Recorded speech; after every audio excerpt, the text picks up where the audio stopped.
Muito bom dia, são 11h09 e é com muita alegria, com muita satisfação que nós estamos iniciando mais uma edição ao vivo do programa Exija Seus Direitos para toda a cidade de Manaus e para vários municípios do interior do estado, através da Band Amazonas, a TV mais popular do estado do Amazonas. Hoje no Exija Seus Direitos nós vamos falar dentre vários assuntos, mais uma vez, uma ação altamente condenável de torcedores, se é que podemos chamar de torcedores, que travaram uma batalha campal ontem na Arena Vivaldo Lima. Estas imagens, infelizmente, correram pelo mundo afora, mais uma vez maculando a cidade de Manaus, maculando o estado do Amazonas, maculando uma arena que foi, sem dúvida alguma, um grande referencial que nós tivemos na Copa do Mundo, mas infelizmente cenas lamentáveis, protagonizadas por torcedores do Vasco e torcedores do Flamengo, correram o mundo, correram os sites esportivos, muitos comentaristas da área condenaram com razão esta ação insana de meia dúzia de torcedores do Vasco e do Flamengo. Nós temos as imagens e vamos mostrar daqui a pouquinho no programa Exija Seus Direitos. Mas o programa também vai mostrar mais uma vez a ação do Exija Seus Direitos em favor dos consumidores.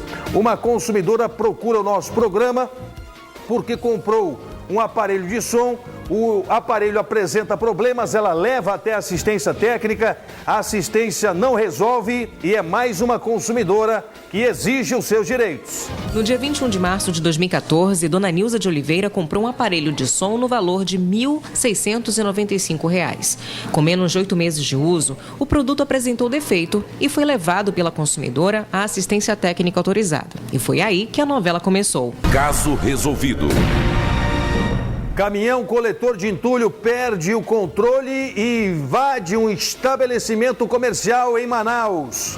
O acidente ocorreu por volta das 10 horas da manhã desta terça-feira na Avenida Grande Circular, zona leste de Manaus.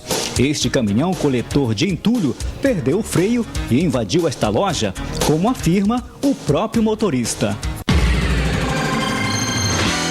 No nosso quadro A Hora da Esperança, mais um sonho realizado e hoje vocês vão ver o que mudou na vida do Mauro, que participou do nosso quadro na última sexta-feira e nós conseguimos realizar mais um sonho. O Exija Seus Direitos, a edição dessa quinta-feira, vai começar agora, como fazemos todos os dias, procurando pessoas desaparecidas através do nosso quadro Procura-se. Quem entrou em contato com o nosso programa foi o senhor Raimundo Silva do Vale. Ele tem 57 anos de idade e ligou para o programa porque ele tem esperanças de reencontrar os sobrinhos, o Jonas e Natanael Ferreira do Vale, que há aproximadamente 5 anos não mantém contato. O Raimundo Silva do Vale mora no município de Tutóia, no estado do Maranhão, veio para Manaus passear e gostaria de reencontrar os sobrinhos Jonas e Natanael Ferreira do Vale. A última vez que eles tiveram contato foi no ano de 2007, quando esteve no Maranhão, passando uns 15 dias. Jonas e Natanael são filhos do senhor Almir Silva do Vale e da dona Eunice Ferreira do Vale.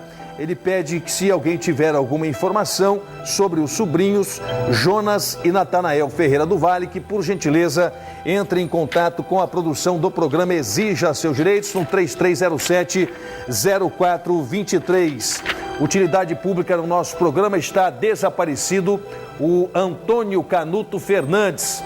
Ele está desaparecido já há 3 meses, há nenhuma informação nesses 90 dias.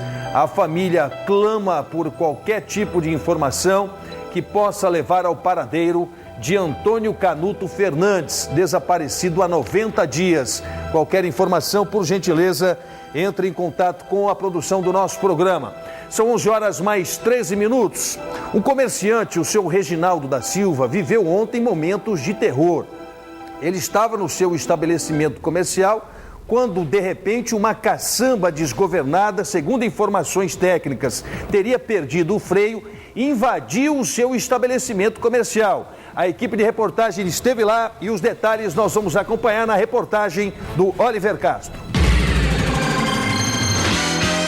O acidente ocorreu por volta das 10 horas da manhã desta terça-feira na Avenida Grande Circular, zona leste de Manaus.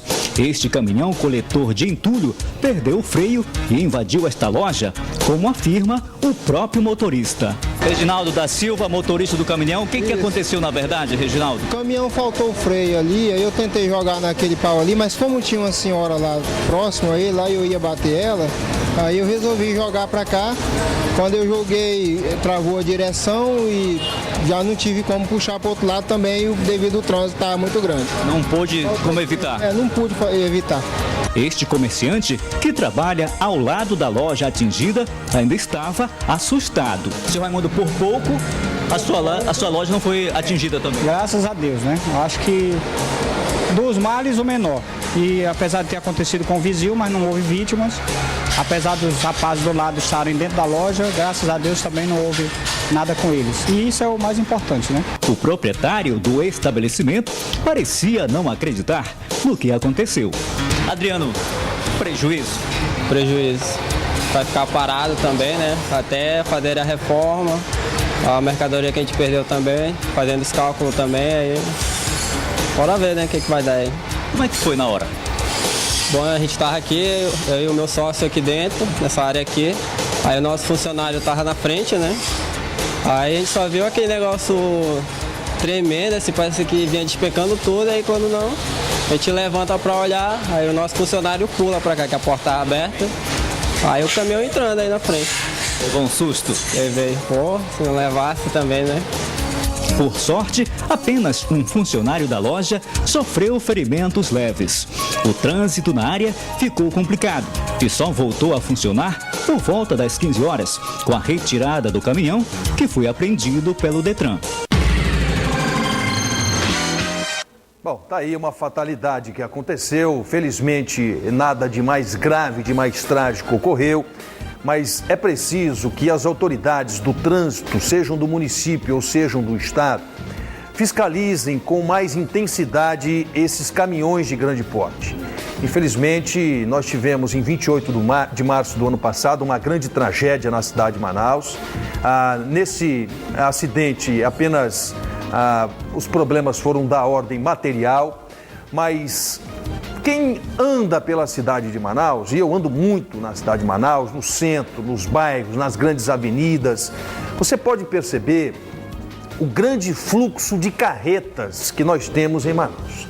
Agora mesmo, para chegar na Band, quase que eu chego atrasado, porque carretas estão tomando conta da cidade de Manaus em qualquer horário, em qualquer via. Muitas dessas carretas transportam os contêineres. Eu não fico de maneira alguma do lado de uma carreta com aqueles contêineres, porque nós já fizemos aqui reportagem, nós já conversamos com técnicos de trânsito, eles nos atestaram de forma categórica que muitas dessas carretas não colocam o pino de segurança nos contêineres. Por quê? Porque se a carreta virar, só vai virar a parte de trás, o cavalinho não vira junto. Então, para que o prejuízo não seja maior, eles expõem a sociedade a este perigo eminente de acidentes todos os dias na cidade de Manaus. E não é difícil a gente perceber que a grande imprensa já mostrou, inclusive, que muitas vezes existem esses tombamentos dessas carretas, sobretudo com o grande fluxo que nós temos de carretas que servem ao distrito industrial. Então é preciso intensificar cada vez mais estas fiscalizações, sobretudo para ver as condições dessas carretas, as condições que essas carretas estão trafegando.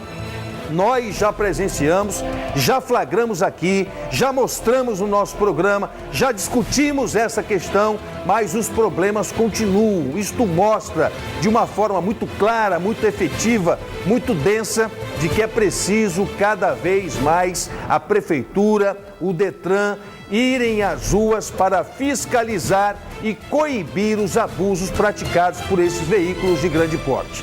São 11 horas e 19 minutos, nós estamos falando de uma fatalidade que aconteceu na cidade de Manaus. Uma caçamba perdeu o freio e invadiu um estabelecimento comercial. Isso é uma fatalidade, isso infelizmente pode ocorrer. O que não pode ocorrer são essas barbaridades que ocorrem nos estádios brasileiros.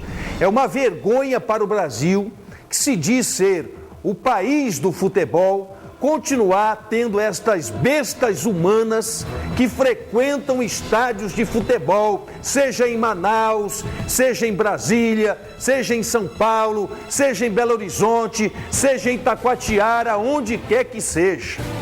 Nós não podemos continuar contemplados, entre aspas, com a ação desses marginais que acabam enxovalhando o futebol brasileiro, acabam denegrindo a imagem do futebol brasileiro. Ontem, na Arena da Amazônia, uma grande festa armada. Nós temos talvez a maior e mais bela arena construída para a Copa do Mundo. Milhões e milhões de reais foram investidos de dinheiro público para que o Amazonas pudesse ser sede de uma Copa do Mundo. Agora, nós estamos colhendo os frutos de termos sido sede de uma Copa do Mundo e sermos a mais elogiada sede da Copa do Mundo. A melhor estrutura, a melhor organização, o povo que mais bem recebeu os seus turistas. Ontem, todo mundo estava voltado para a Arena da Amazônia mais uma vez. Aqui nós tivemos os grandes narradores esportivos, a grande imprensa desportiva esteve ontem na cidade de Manaus para cobrir o clássico entre Flamengo e Vasco da Gama. Tudo estava pronto, preparado, o esquema de segurança, o estádio, o ótimo gramado da Arena da Amazônia. Tudo convergia para que o Amazonas, mais uma vez, pudesse ser mostrado para o Brasil inteiro como um local onde as pessoas frequentam o estádio de futebol tão somente para torcer para o seu time. Infelizmente, alguns torcedores de Vasco e Flamengo, não satisfeitos apenas em assistir a partida de futebol, protagonizaram cenas horríveis que correram os principais sites desportivos do Brasil, os principais canais de televisão do Brasil, os principais veículos de comunicação esportiva do Brasil, estamparam no rádio, na TV, no jornal, estas cenas que nós vamos mostrar agora, que são cenas deploráveis de puro vandalismo, de vândalos travestidos de torcedores que estiveram ontem na Arena da Amazônia e no intervalo acabaram brigando. Torcedores do Vasco, torcedores do Flamengo, voou garrafa, voou copo, voou cesto de lixo, voou vassoura, voou extintor e voou a educação desses marginais que não podem mais continuar fazendo o que nós vamos ver agora.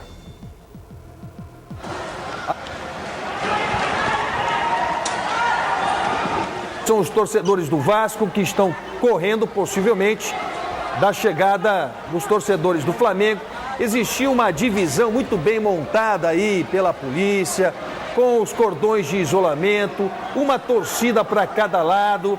Aí, infelizmente, estas imagens que nós estamos vendo agora são imagens que mostram a selvageria que foi instalada ontem na Arena Vivaldo Lima. Os torcedores, vejam como está o chão da arena. Muito cesto de lixo, muita vassoura, extintor de incêndio. E como nós temos agora o uso da tecnologia, é muito claro, é muito evidente que a polícia pode fazer agora um levantamento dessas pessoas, identificar essas pessoas e banir essas pessoas da arena. Não dá mais para a gente apenas chamar essas pessoas, fazer um termo circunstanciado, um boletim de ocorrência, abrir um inquérito. Isso nunca dá em nada no Brasil. Infelizmente, esta ação aqui não é algo isolado do estado do Amazonas, é algo que ocorre frequentemente nos estádios brasileiros. Pessoas já perderam as suas vidas em confronto campal nos estádios de futebol. E para mim, não existe outra forma de punir um cidadão como esse, a não ser bani-lo dos jogos da arena ou de qualquer outro tipo de esporte, porque um cidadão como esse não sabe se comportar. não tem temperamento para se comportar, não tem atitude de ser humano. Um cidadão como esse pode comprometer estas imagens. Veja como são as coisas.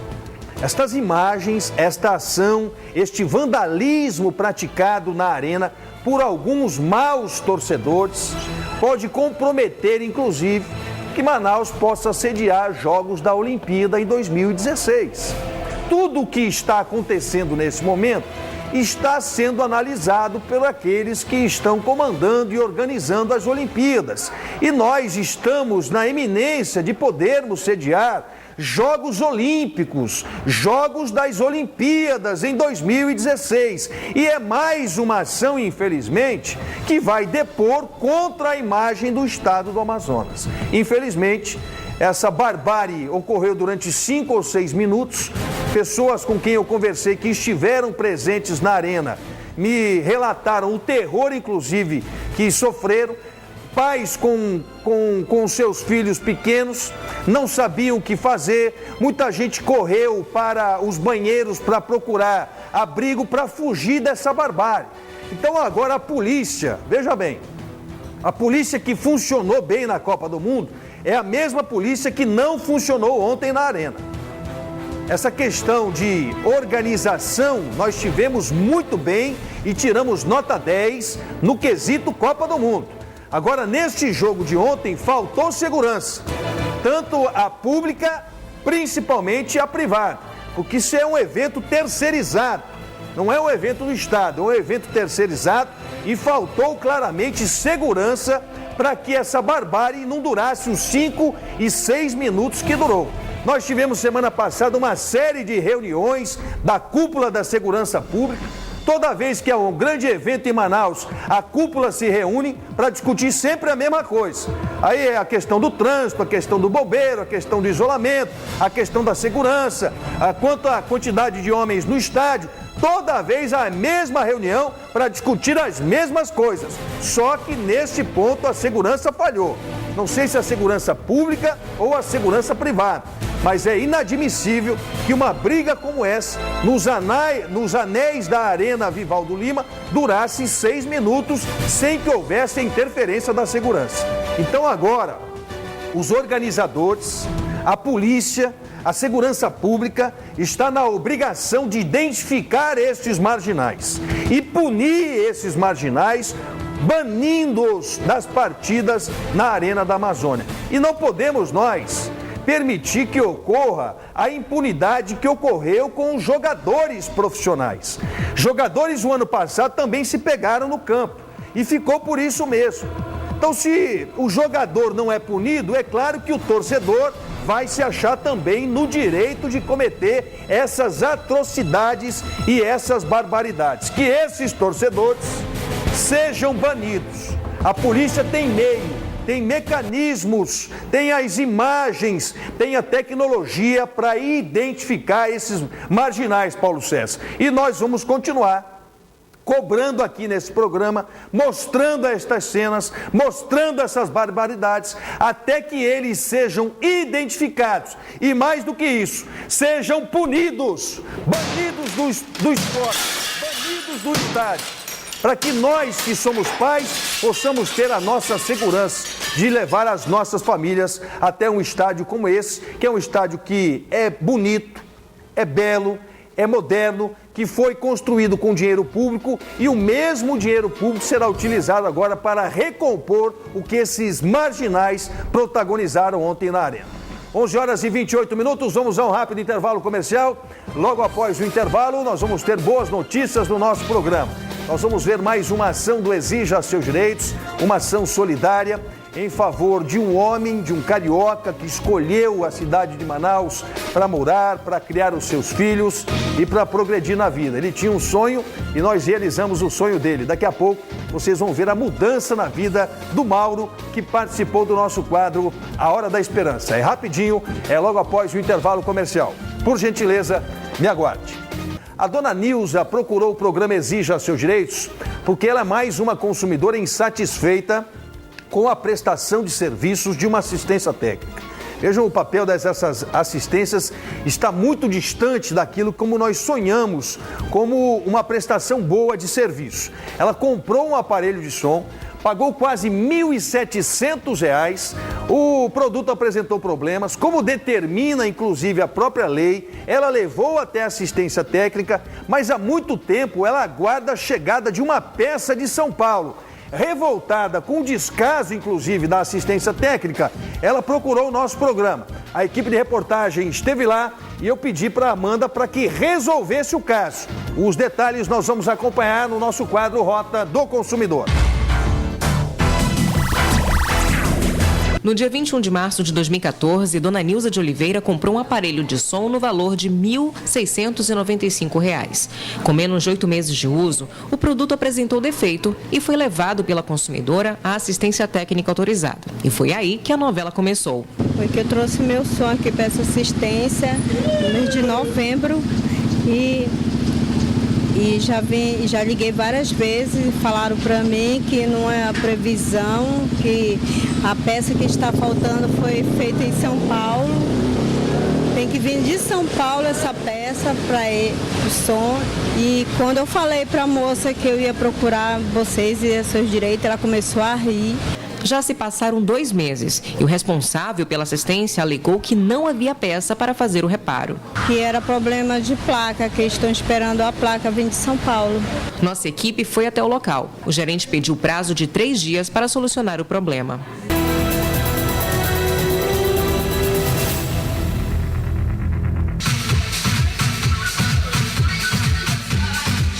A Nilza acreditou no programa Exija Seus Direitos e em menos de 72 horas o aparelho de som foi entregue funcionando. Está satisfeita com o nosso trabalho? Claro que sim, né? Todo mundo falava que vocês resolvem mesmo os problemas e eu acreditei em vocês, senão eu não estava aqui com o meu som.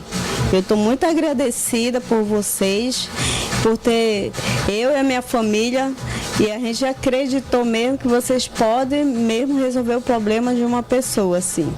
E não é nada assim que quando a gente chega lá, vocês atendem a gente imediato mesmo. Isso aí, eu estou muito agradecida. Você esperou por quanto tempo? Já ia fazer 2 meses, só faltava uma semana. Você acha que sem intervenção do programa seria resolvido tão rápido? Claro que não. Claro que não. Eu acho que vocês que resolveram o meu problema mesmo, eu acreditei em vocês e fui em frente. Mesmo que eu não queria nem aparecer na televisão, essas coisas, mas tinha que resolver essas coisas e pronto. Agora eu estou aqui, estou muito agradecida a vocês. Só aproveitando o som? Só aproveitando o som agora. É o programa Exija Seus Direitos, ajudando você a resolver os seus problemas. Caso resolvido. Muito bem, parabéns a Amanda, mais uma vez na condução, conversando, dialogando, mostrando a assistência técnica, que a dona Nilza, que é uma consumidora esclarecida, atenta e vigilante com relação aos seus direitos, sabia que a assistência técnica, como determina a lei, quando o produto está em garantia, tinha 30 dias para resolver e ela não tem nenhum tipo de responsabilidade, além do que levar o seu produto até assistência técnica. Aí acaba a responsabilidade do consumidor. A lei diz que se você compra um produto, se o produto apresenta problemas, está dentro do prazo de garantia, a sua responsabilidade é pegar o produto e levar para assistência técnica. Acabou. Acabou a sua responsabilidade. A assistência técnica, aí sim, passa a ter a responsabilidade de resolver o seu problema em 30 dias. Não resolver o seu problema em 30 dias, você, consumidor, pode pedir o que você pagou de volta, um desconto proporcional ou um novo produto. Quem está dizendo isso não sou eu. Quem diz isso é o Código Nacional de Defesa do Consumidor, que foi criado em 1990, exatamente para proteger consumidores iguais a dona Nilza. Não fosse a intervenção do nosso programa, quantos meses mais a dona Nilza teria que aguardar para que o seu problema fosse solucionado? Às vezes, as pessoas têm um sonho de consumo. A da dona Nilza era comprar um aparelho de som. Às vezes você compra uma televisão, você compra uma geladeira, você compra um fogão, você compra um celular, que é o sonho de consumo de muita gente, você compra um tablet. E esses produtos, via de regra, quanto mais modernos, mais frágeis eles estão ficando. E isso faz com que, obviamente, cada vez mais você tenha que necessitar do trabalho específico de um órgão especializado, no caso, a assistência técnica. As assistências técnicas, de uma maneira generalizada, muitas estão falhando no seu papel de resolver o problema em 30 dias. É por isso que nós temos feito muitas ações na Comissão de Defesa do Consumidor da Assembleia, neste programa, e haveremos também de encontrar alternativas, inclusive para, se for o caso, conversarmos com os parlamentares federais e mudarmos algumas regras, sobretudo no Código Nacional de Defesa do Consumidor, penalizando ainda mais a assistência técnica que não cumpriu o seu papel. A corda sempre arrebenta do lado mais fraco, no caso do consumidor. Se essa consumidora não tivesse procurado o nosso programa, quanto tempo mais seria necessário para que ela pudesse ter o seu caso resolvido? Se essa cidadã, por exemplo, vai à justiça, protocola uma ação na justiça, vai ao PROCON, que tem 1 milhão de pessoas aguardando lá pacientemente as suas audiências, não fosse a intervenção do nosso programa, e sempre de forma muito respeitosa, sempre de forma muito didática, sempre de forma muito orientativa, porque vejam que nem o nome da assistência técnica nós divulgamos no nosso programa. Porque o interessante para a gente, para todos nós do programa, não é divulgar a assistência técnica, não é dizer que a assistência técnica não presta, que você não procure assistência técnica. Nosso papel não é esse. O nosso papel é de resolver o problema das pessoas. E para resolver o problema das pessoas é que nós estamos aqui diariamente com este objetivo de pegar os casos, de procurar dialogar, de mostrar a todos os envolvidos nesse processo que existem regras e que todos nós estamos sujeitos às regras. Nós somos todos os dias monitorados pelas leis. Você não pode passar um sinal vermelho, você não pode ultrapassar em pista dupla, em faixa dupla. É uma série de regras que nós temos na nossa vida.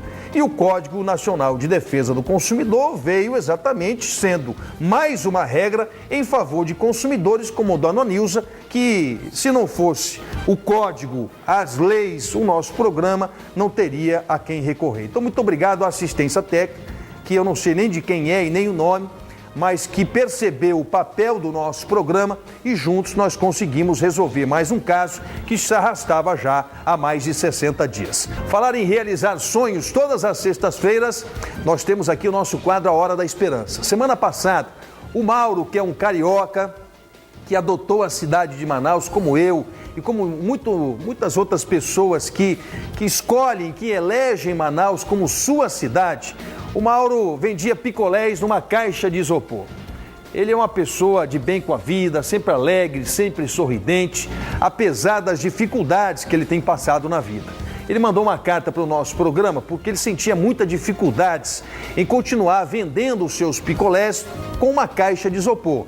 Ele tinha um desejo, manifestou o seu desejo através da sua carta. A carta foi selecionada pela produção do nosso programa. Ele participou do nosso quadro A Hora da Esperança e vocês vão ver a mudança na vida do Mauro. Os detalhes direto no nosso quadro A Hora da Esperança.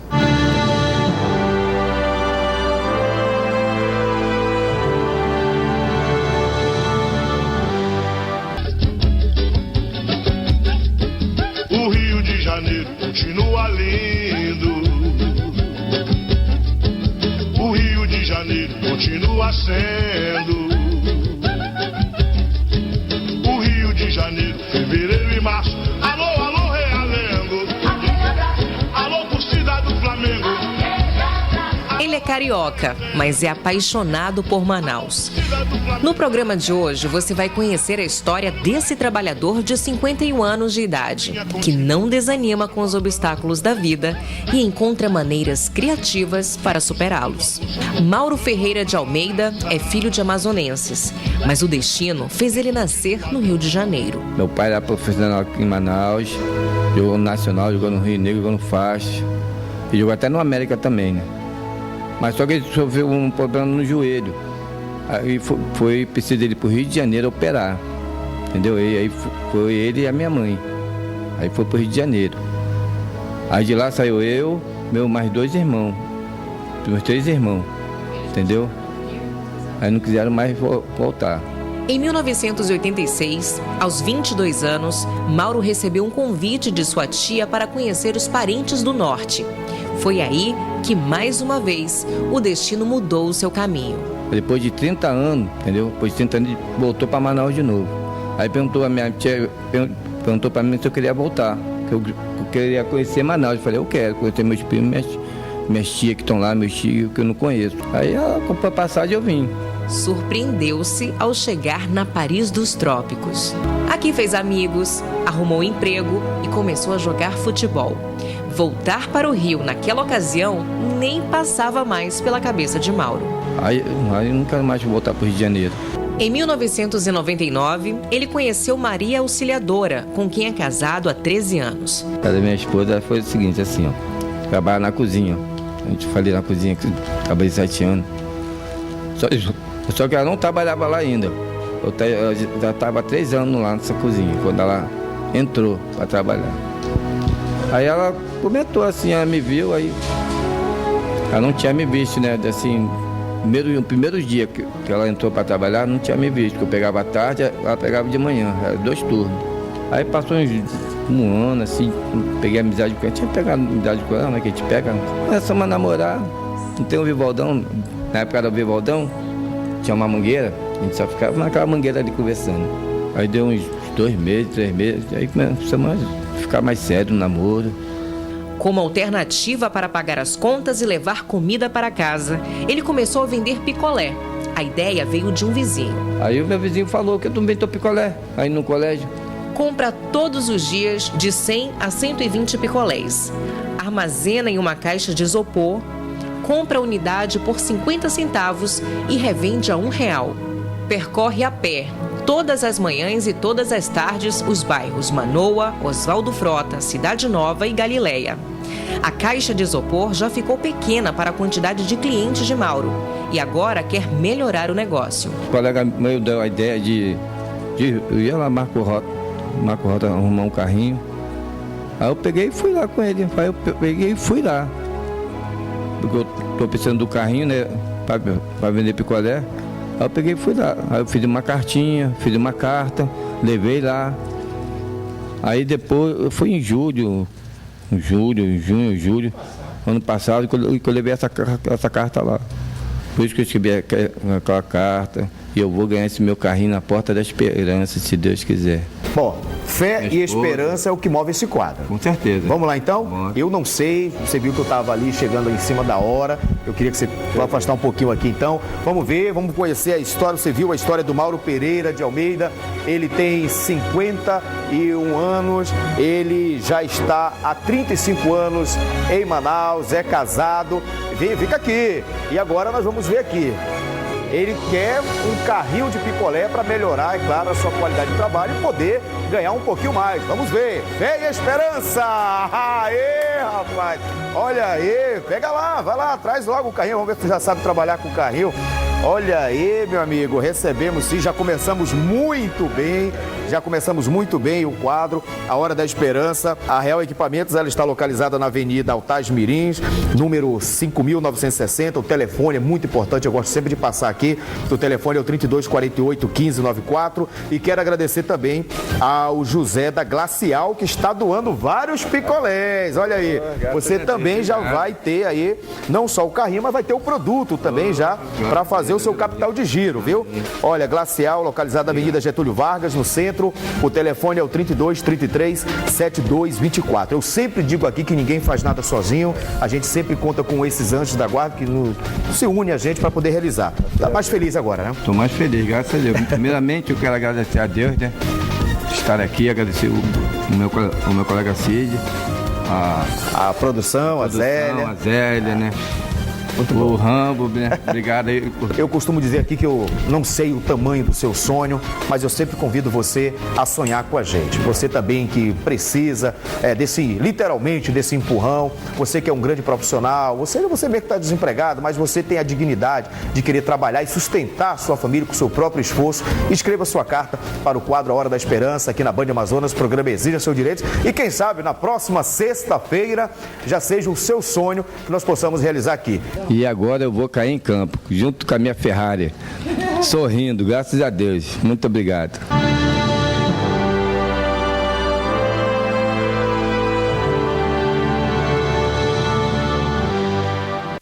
Muito obrigado ao Mauro pela confiança no nosso programa. Muito obrigado a Real Equipamentos, mais uma vez, nos ajudando a realizar sonhos. O pessoal da Glacial, sempre também que nós procuramos a Glacial sempre disposta a ajudar. Então, muito obrigado a estas empresas, a esses empresários que nos permitem ser o programa Exija Seus Direitos, o elo de ligação para um futuro melhor, para uma vida melhor. Às vezes as pessoas podem pensar que é uma ação tão simples, mas nós também temos essa filosofia de que uma ação simples pode sim mudar a vida das pessoas para melhor. Eu não tenho dúvida alguma de que este carrinho vai fazer com que, primeiro, o Mauro tenha mais conforto para poder vender os seus picolés e vai ter muito mais lucro, porque esse é o objetivo também do nosso programa, melhorar a qualidade de vida das pessoas, fazer com que as pessoas tenham uma renda maior para si e para suas famílias. E nós estamos aí já há muitos anos, graças a Deus, com a ajuda dessas empresas e desses empresários, fazendo com que pessoas simples e humildes possam ter dias melhores nas suas vidas, possam escrever uma nova página nas suas vidas. Este é o objetivo principal do nosso quadro A Hora da Esperança. E não percam, amanhã nós teremos, sexta-feira, mais uma história da vida real contada através dos nossos repórteres para o nosso quadro A Hora da Esperança. Final de mais uma edição do nosso programa. Muito obrigado pelo carinho da sua audiência. Uma ótima e abençoada tarde a todos. Muito obrigado pela audiência na capital e também no interior do estado. E não percam o nosso programa com o nosso quadro A Hora da Esperança amanhã, sexta-feira. Boa tarde. Até amanhã.